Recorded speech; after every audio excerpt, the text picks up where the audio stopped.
we can see that every day in our life. صبح سے اٹھ کر رات تک اگر ہم دیکھیں تو اسٹیپ وائز ہم فیل کرتے ہیں کہ خدا ہمیں اتنی نعمتیں دیتا ہے, ہر ایک چیز جو اس نے ہمیں پرووائڈ کی ہوئی ہے. تو بہت ہی خوبصورت ورسز ہیں, میں آپ کے سامنے پڑھنا چاہوں گی. پہلی ہے فلپیئنس چیپٹر 4 ورس 19. فلپیئنس کا 4 باب 19ویں ورس ہے. میرا خدا اپنی دولت کے موافق جلال سے یسوع مسیح میں تمہاری ہر ایک احتیاج رفع کرے گا.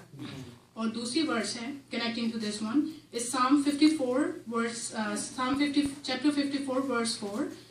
زبور اس کا 54 زبور اور اس کی 4 آیت ہے. جب ہم ایمان سے خدا سے مانگتے ہیں تو وہ ہماری ضرورت پوری کرتا ہے. اب اگر ہم ان دونوں آیتوں کو اپنے ذہن میں رکھیں, اپنی زندگی کو دیکھیں, اور کچھ بہت سی ایسی چیزیں ہوتی ہیں جو ہم سنتے ہیں تو ہمارا ایمان اور بھی بڑھ جاتا ہے, اپلفٹنگ ہمیں ملتی ہے.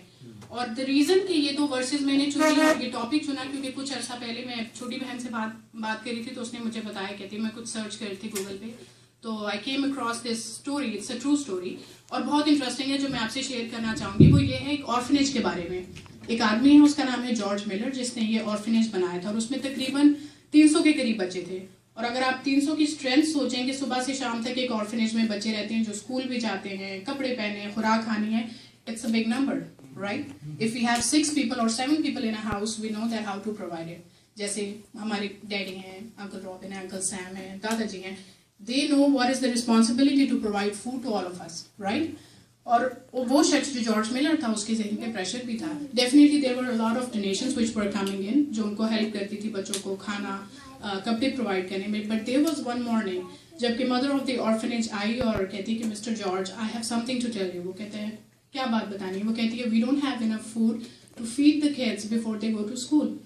تو وہ بھی پریشان ہو جاتا ہے. وہ کہتا ہے but you know what, تم سب بچوں کو تیار کرو, ان کو ڈائننگ ایریا میں لے کے جاؤ, and I have strong believe in God کہ کچھ اچھا ہوگا. اور بائی دا ٹائم وہ عورت جاتی ہے, جتنے بھی ورکرز ہوتے ہیں بچوں کو تیار کرتے ہیں, تو وہ آدمی اپنی اسٹڈی میں جاتا ہے اور دعا شروع کرتا ہے اور وہ کہتا ہے کہ God I know that you are going to provide bread to these kids. By the time he was praying, ڈور بیل ہوتی ہے اور کوئی آدمی کہتا ہے کہ مجھے جو اونر ہے اس کا, جو آرفنیج چلاتے ہیں, مجھے اس سے ملنا ہے. اور وہ اندر آدمی آتا ہے, وہ اس سے ملواتے ہیں. وہ کہتے ہیں کہ رات 2 بجے مجھے خواب آیا کہ مجھے کسی نے فورسفلی کہا کہ اٹھ اور 3 بیچز آف بریڈ بنا جو تو نے اس آرفنیج لے کے جانا ہے. It's a true story. وہ رات کے 3 بجے اٹھا, اس نے بریڈ بنانے شروع کی اور اس نے 3 بیچز آف بریڈ بنایا اور وہ صبح سویرے آرفنیج 6 بجے لے کر آتا ہے اور ان کو دیتا ہے. جب وہ یہ بریڈ لیتا ہے وہ بہت خوش ہو جاتا ہے اور کہتا ہے پریز دا لارڈ, خداوند میں نے تجھ سے روٹی مانگی تھی اور تو نے میری دعا سن لی. اینی ویز وہ روٹی دیتا ہے اور کہتا ہے کہ جتنے بچے بیٹھے ہیں ان کو سرو کرنا شروع کریں. وہ سب بچوں کو دیتے ہیں اور تھوڑی دیر کے اندر ایک اور آدمی آتا ہے اور وہ آدمی کے پاس ایک بڑی سی کارٹ ہوتی ہے اور اس کے اوپر دودھ کے کافی زیادہ گیلنس ہوتے ہیں, جیسے بڑے کینسٹرز ہوتے ہیں. تو وہ اسے کہتا ہے کہ پھر بیل ہوتی ہے تو وہ آدمی باہر جاتا ہے. تو وہ آدمی آتا ہے اس کے پاس اور کہتا ہے کہ میرے پاس دودھ ہے اور میں فلانے ٹاؤن میں جا رہا تھا جہاں مجھے گھنٹہ لگنا ہے, لیکن کیونکہ میری کارٹ کا ویل خراب ہو گیا ہے تو یہ جو دودھ کے کینسٹرز ہیں میں وہاں نہیں لے کے جا سکتا, کیونکہ بائی دا ٹائم میں اس کو وہاں لے کے جاؤں گا تو وہ خراب ہو جائے گا. تو وہ اسے کہتا ہے کہ ٹھیک ہے, تم کیا کرنا چاہتے ہو کہ ہم تمہارے لیے کیا کام کریں, تمہاری کارٹ ٹھیک کروانے میں ہیلپ کریں. کہتے ہیں نو, the only thing I want to do کہ جتنے بھی میرے پاس دودھ ہے وہ تم لے لو تاکہ مجھے پتہ ہے کہ آرفنیج ہے, ہم بچوں کو فراہم کر سکیں اور مطلب تمہارے کام آ جائے گا. تو وہ آدمی بھر جاتا ہے خوشی سے اور کہتا ہے کہ I asked for bread, so he did not only provided me with bread but he also provided me with milk. تو it's a very uplifting story کہ ہم جب اپنی دنیاوی زندگی میں اسپیشلی عورت ہونے کے ناطے, ہم عورتوں کے پاس بڑی لمبی لسٹ ہوتی ہے دعا کی, اور ہم کہتے ہیں بچوں کے ساتھ ہو, ہسبینڈ کے ساتھ ہو, گھر کے ساتھ, کھانا بنانے میں بھی ہم کراس بناتے ہیں پہلے پریشر کوکر پہ کہ ہائی ڈبہ کھانا صحیح بن جائے.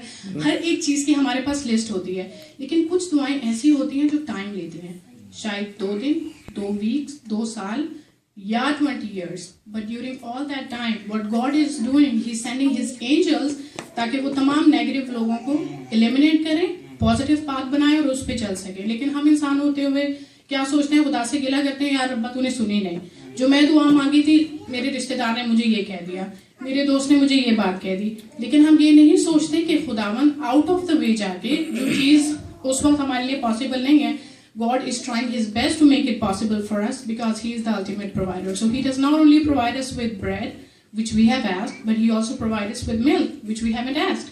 تو وہ تمام چیزیں ہمارے لیے فراہم کرتا ہے اور پروف کرتا ہے کہ میں یہوہ یری ہوں, میں تمہیں مہیا کروں گا. کیونکہ جو اپنے بیٹے کو اپنے لیے ہمارے لیے قربان کر سکتا ہے, I'm sorry, I get sentimental all the time. تو وہ جو اپنے بیٹے کو ہمارے لیے قربان کر سکتا ہے, وہ ہمیں روٹی نہیں دے سکتا. تو ہمارا اس پہ ایمان ڈبل سے بھی زیادہ ہونا چاہیے. آمین.